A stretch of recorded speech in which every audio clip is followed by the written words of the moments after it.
by Sailfish Roofing, offering excellence, honesty, and integrity in everything they do. Sailfish Roofing, 772-263-ROOF. Community roofing company you can trust. Sailfish Roofing. Now here's WPTV's First Alert meteorologist. Hot the weather we're across the Treasure Coast for the next few days. Our temperatures getting up into the low and mid-90s, but with the humidity, the heat index will be 100 to 110 at times. Stay hydrated, wear light-colored clothing, and avoid any kind of strenuous activity in those midday hours. It'll catch up with you very quickly. I'm WPTV First Alert Chief Meteorologist Steve Weagle for WSTU 1450, Martin County's Heritage Station.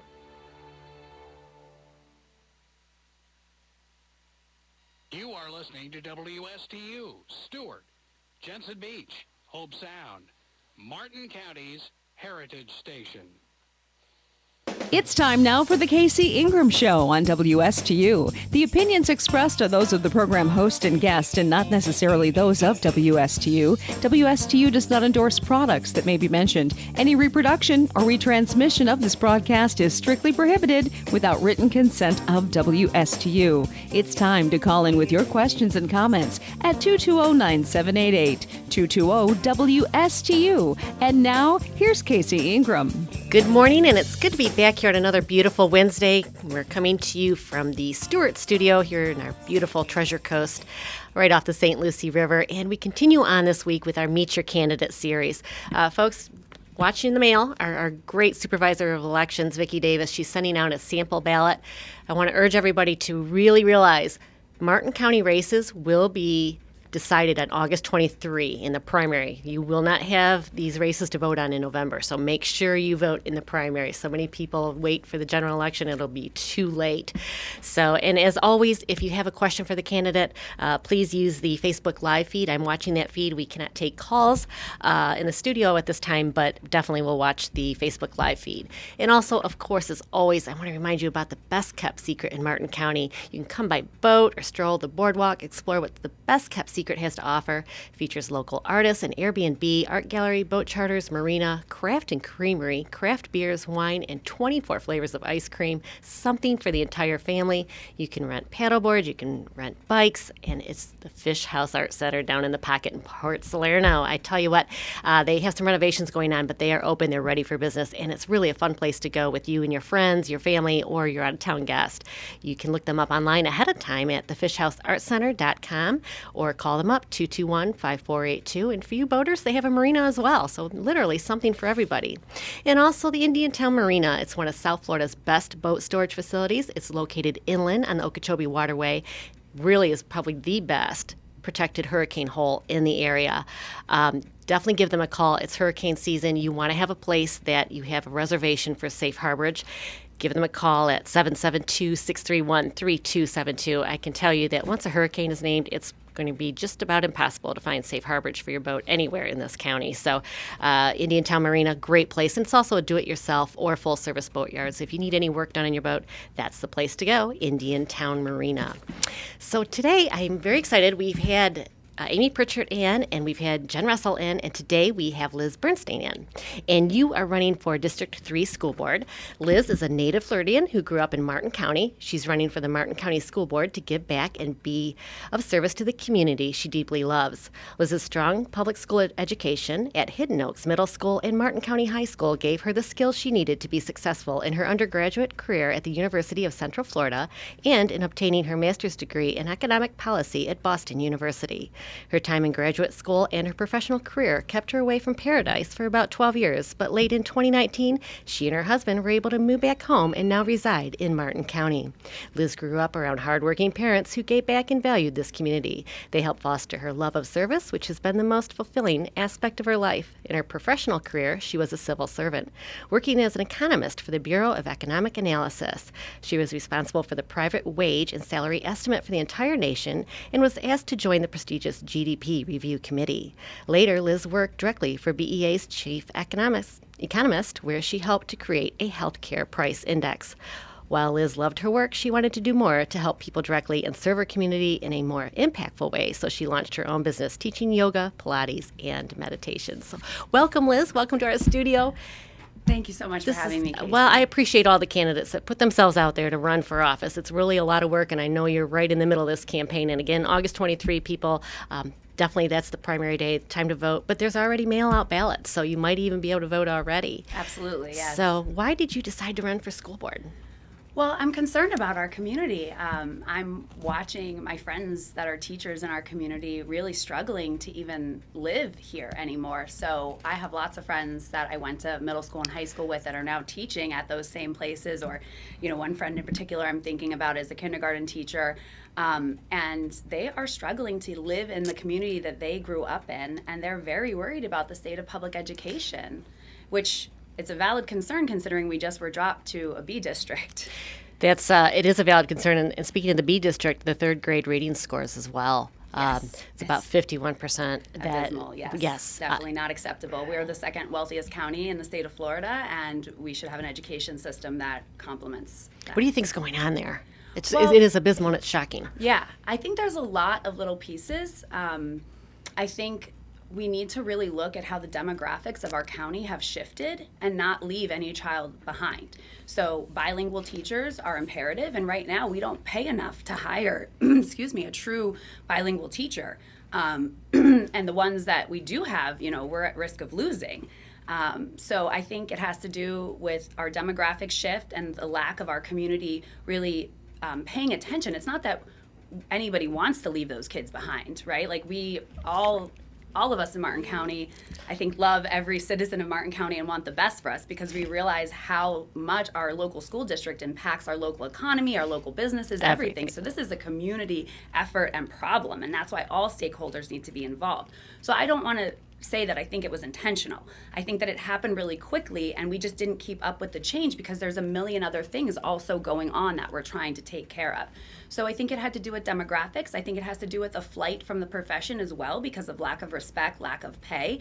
We are not investing properly in our human capital, and that's the number one thing that we should be investing for our kids after safety is our teachers, the paraprofessionals, the guidance counselors, the mental health professionals. I mean, it's not just the teacher category. And as an economist, that's something you can look at as the budget.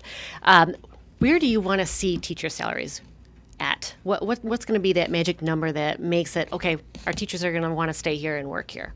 Yeah, I think that's a hard question. As you know, nothing happens in a vacuum. And my favorite line in school was all else equal. We would solve equations and it would be all else equal. It's like, well, we don't actually live where everything is equal all the time, right? Right. Like everything changes constantly. So that's a really complicated question. But I think, really the state setting the 47.5, right, and Governor DeSantis coming in with that money was really important, but now it has driven a wedge between teachers that have been teaching 10 plus years, 20 plus years, and teachers that are just starting. I mean, to me, and I don't know how you feel about it, but it's unacceptable that someone that's been teaching 25 years with a master's degree barely makes more than a starting salary teacher. So I think, the starting salary goal is a great target, but we really need to look at our average salary and getting I understand why we remove the steps, but we do need something to award, people that are here and invested in our community. So right now, I believe we're 48th in the whole nation for average pay for teachers' salaries. But for starting salaries, we're 16th. Okay. Because of the new legislation and because Governor DeSantis put that money out to help us with starting salaries. But unfortunately, that policy is also driving that wedge. And so it's kind of creating a different problem that maybe wasn't foreseen. And we just thought, well, we need to get more teachers in. It used to be, I was just talking to a mother whose daughter just graduated. She's so proud from the FSU education program. And it used to be where that class was full, they had to turn people down. 10 people graduated this time. Wow. So, it's not just going to be hiring new teachers. That's not going to solve it. We have not only a national shortage, but a state of Florida shortage. And even if we hired all 10 of those immediately, we wouldn't be able to fill, so we need to do something about the teachers that have been teaching longer. What pot do you bring in? I think that's the big question, right? And I think economics is your strong suit. So what pot do you bring that money out of to raise those salaries? It's a tough issue to solve. Yeah, I mean, scarcity is the number one problem, right? And we can't... And across the board. I mean, honestly, it's teachers, it's nurses, it's absolutely, everything. Yes, our custodians, it's crazy times. Our entire staff. Yes. And so I think that there are some line items that we can definitely look at. But the other thing that I think is really important to note is the state of Florida requires us to withhold 3%, in our rainy day fund, our reserve fund. Martin County decided, because of our bond rating, which I think was very smart, to actually retain about 5%. We are now currently retaining about 9%. Okay. Which I understand that, hurricane season is upon us and we are probably coming into some sort of recession, although I would argue, being the second wealthiest county in Florida and the way the housing market is going, the way it will affect our county is a little different than it will affect other counties throughout the state. But it is definitely something that I'm paying attention to and I think is coming. But every percent is about 1.8 million. So even if we're able to take it down to 8% or 7.5%, that's a big chunk of money. Yes. Plus, I have full faith in Carter Morrison and the district's finance department. And so when I met with him, he explained to me that each line item has kind of a buffer already built in. And so we really need to look at what the buffer is we're building in each line item, calculate that percentage, then look at the total retention and be able from there to make that decision. That's very good. Look at that pork, as they so call it, right? Right. I mean, the Exactly. leftover money. So it's good. It's good to look at these things and find out where to put that money best. Sometimes you might need to save it for improvements, but you also need it for teacher retention or benefits, what have you. And speaking of that, I know you've been able to interview with a couple different areas already. TC Palm had an interview that you put out, and I think the Martin County Teachers Retirement Education, had a forum as well. And I know one of their issues is the retirement package. What do you feel about that? Because that was all changed over a few years ago. Yeah. Well, scarcity, right? I mean, I wish I could just make some more money up here. And I think it's really unfortunate because when those teachers retired, they were expecting a certain level. Right. And I wasn't involved in the negotiations 4 or 5 years ago, so I don't really want to comment specifically, but I can promise that whatever policy I approve will be fully vetted in, the budget, and actually so that we're not promising something we can't give. That being said, things, supply shocks, demand shocks happen, and we just need to do the best we can for our county. Right. If I had it my way, those benefits wouldn't have been cut. Right. And where do you get the pay to pay for them to continue? I think that's where the big question is. What bucket do you take that money out of to cover those benefits? Right. And so for a little while, we've been looking at self-insuring the district itself. And so I'm really interested to get an update on that. There are things as a candidate you just are not privy to. Yes. So. Yes. But we have a big pot of money sitting right there that we're not even using. Something you're looking at right there to find ways to cover it. I'm sure it'll go quickly, as all budgets do. What did you say? It's over $500 million budget now at the school? Yes, crazy. Our total budget. I have a few questions here on Facebook. Lisa Marie, I'm concerned about school safety. Would you vote yes or no on implementing the Coach Aaron Feist Guardian Program? So the Marjorie Stoneman Douglas Commission is meeting again on August 2nd, and I really think that commission and the laws that came of that were really important.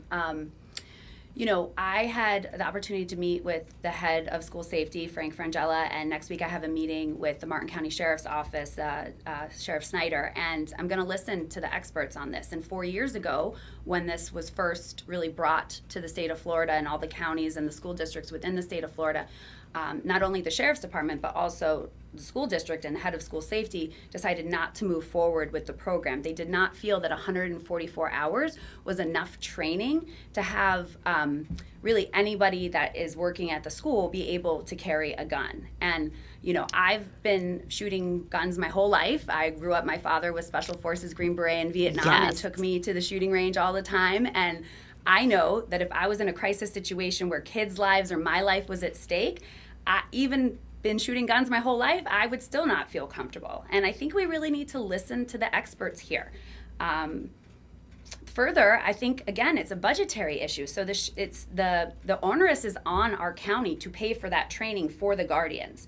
So if we really want to talk about using our tax dollars efficiently as a county, God forbid something were to happen with someone trained by our sheriff's office, then somebody now is suing the school district, right? The sheriff's office also, took money out of their budget to do other things to train these people, and now they're having to defend their program. So I just think there's a lot more to it than 144 hours gives you the ability, to Right. be in the school. And further, I mean, however you feel about stand your ground law, that exists on our campuses too. So what are you going to do if there's a 6-foot child that's angry coming at you and you're a guardian? Is that stand your ground?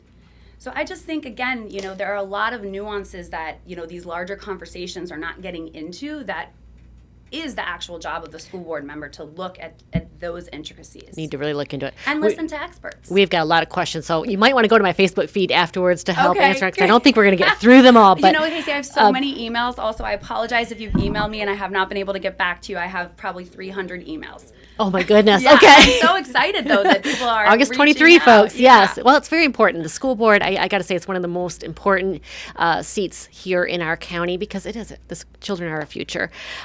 Karen Nagy, the legislation passed House Bill 1557, which bans classroom discussion of sexual orientation or gender identity in grades K through 3. I think it's the Parental Rights Bill, and in higher grades unless it's age appropriate. Critics have called it the Don't Say Gay law. Do you support it or oppose it? Well, it's law, and as a school board member, I would follow the law. And I think it's really important that, again, we talk about facts and not just this national conversation trying to use our kids as political pawns. I mean, that's one of the reasons why I'm running. The fact of the matter is the standards, the best standards that were passed by our legislator in the state of Florida, there is no instruction at all, until 5th grade. And I think it's absolutely essential that even no matter what age, even if it's a senior in high school, if a parent doesn't want a child in that class, then that child should not be in that class. It is the parent's choice. So I don't think we should have sexual education or anything about gender identity in elementary schools. And I just really want to make it clear that was never happening in the first place. The one standard that I do think, again, getting into the nuances, like the actual problem is kindergarten. Right? It is in our best standards passed by the state of Florida legislature that we must follow, or the curriculum that the children must present about their family. Yeah. So Yes. we are still waiting on guidance from the state of Florida on how if a child in that kindergarten class has 2 parents of the same sex, how are they supposed to present about the family without now violating this law? So then that creates a lot of pressure on teachers. And so we really do need guidance from the state on how teachers are supposed to respond if that happens, so that we as a school district aren't being sued and then wasting our tax dollars on frivolous lawsuits. Oh, you certainly don't want that. And I think with that bill, it's instruction. From what I understood, it can be discussed. A child is able to discuss whatever they want to. They can ask the teacher anything, but it's the instruction side of it. Right, but I just think that there's a lot of gray area there, and that our teachers are scared. That's Right, what I'm hearing. gotcha. And so we need to give our teachers confidence to be able to, have every child stand up and give a presentation about their family. And we are a sue-happy society, unfortunately. Right. So And that's a problem, right, for many reasons. It is across the board, Yes. across the board. Every single profession. These two questions kind of go together a little bit. One person wants to know the last time you held an economist job, and another one said, you look very young, and you do. So congratulations. We talked about age ahead of the show. So Yeah. 37. This year's my 20-year high school reunion from Martin County. You're doing good. You're doing good. But she said, you don't have kids. Have you attended any PTA meetings, sports, anything in Martin County, maybe with friends or family who have children? Yes, absolutely. So my best friend, Holly, has been my best friend since I was 14, and every Wednesday I take care of her baby. Well, now he's 15 months, and she's pregnant again. And I'm a godmother, and I take that very seriously, and I'm also an aunt. And I never expected not to have kids at this point in my life. It's been something that is really personal and hard for me, and when God is ready for me to have a baby, then that will happen. I have faith. The only thing my husband and I can keep doing is keep trying. That's right. God has his plans. And Liz, I was in your shoes and I was 40. So that's never what give I'm up. saying. I have heard a lot of stories of people who, the second they took an exhale, then they got pregnant. Yes. So, maybe this campaign don't try isn't so hard. helping. That's exactly right. Let's see what else here. Let me talk a little bit. There's a lot of questions, but I wanted to ask about parental choice. There's charter schools and all that. What is your views on parental choice in the charter schools here in the area? Yeah, parents are the number one, and I think it's really important that they do have the choice, and that if a child is better homeschooled or better in a charter school than a traditional public school, then that is the parent's choice. So I do think that is really important, and I think that freedom should exist in other states, to be quite honest. I think the issue comes in when we are duplicating services that were already being provided by our traditional public schools. Then we start kind of cannibalizing ourselves within our district, and that's not, for the betterment of anybody. So a good example, is the Clark Center and the Hope Center. Those are amazing charter schools. TCCA, amazing charter school. But if we were to put another one right there, we would just be cannibalizing and taking money away from our public school education, because even though, and this is, something that the public, I think, they hear that the funding is the same and they just assume it is. But that's only true for the actual FTE, the money that follows the kid. But right now, the state of Florida actually gives more money to charter schools than traditional public schools. So out of our public tax dollars, traditional public schools for outlays are actually being funded less than charter school for brick and mortar outlays. And I think that's not acceptable. I think they should be treated equally. So I'm going to go back to the charter school 1 minute, because at what point do you decide a charter school offers something, special, something that's needed in the community?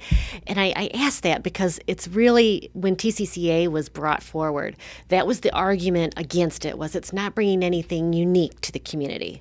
So as a school board member, it's hard to really decide, what is unique. Yeah, so what did TCCA bring that's unique to the community in your view? Well, in my view, I think there's a few things that it brought, and I think that the actual curriculum that it's using is unique, right? And I think that is some of the pull for parents to take their children there. And then I think a lot of my friends that moved their child to TCCA is because they didn't want them in masks, right? And so again, that was a choice away from, traditional public schools to a charter school. As far as, group work and things like that, I know that philosophy is also different at TCCA than at our traditional public schools. So I think when you get into the intricacies of what TCCA was offering, it actually was a different product, or is a different product than our traditional schools. That being said, I think there's room for a lot more, work together. Right, right. We always have to work together. Yeah, that's the thing. Like, I really don't like this, that we're, in competition with one another, even though I know that's the way it's being talked about. But that we're all going towards the end goal, which is successful, healthy children. What's best for the child. Yeah, and what's best for the child. So again, like, if we can stop with this pawning of our kids in national politics and actually get down to what is in the best interest of our children and our community, then I think we're all really actually working towards the same goal. Well, folks, we're speaking with Liz Bernstein. She is running for Martin County School District. It is the District 3, and this half hour has flown by, and I'm sorry I can't get to everybody's questions again on Facebook. Real quick. A public meet and greet, please. Yes. When's the next one? This Saturday from 5 to 7 in downtown Stewart at Hun on Honey. There you go, folks. That's the time to ask some of these questions. Real quick, somebody said the economist job. When was the last time you held an economist job? So the last time, as employed for the federal government was in 2015. I had a, reason for really switching and starting my own business, which I actually started while I was working as an economist. I had a rare brain disease, and if it wasn't for my small business, along with, my mom dying and everything, I really realized that just because you're really good at something doesn't mean that you have to go to work every day and do it. And where I could help the community the most was going out, being in the homeless shelters, really going and teaching people wellness and meditation. So I use my degree every day, multiple times a day in all my roles, especially when I help with galas and, large events up in Washington, D.C. and down here. I mean, my skills, I employ them every day. One more quick question. Do you think schools should bring the LGBTQ agenda into the schools or into the curriculum? No. Quick answer. Again, this is Liz Bernstein. She is running for Martin County School District. District 3, Liz, thank you so much. Again, you're obviously a candidate here. You've gotten some endorsements here locally, I know, with the Martin County Education Union, Teacher of the Year. Yep. Absolutely. TC Palm. TC Palm. So, and I wanted to ask you too, and Jen Russell had an endorsement from the governor. I wondered what you wanted to weigh in on that, but we only got 10 seconds. I think this is a nonpartisan race, and I hope the voters of Martin County will see this for what it is, which is a job interview. Thank you so much, Jen. Thank you. Jeez.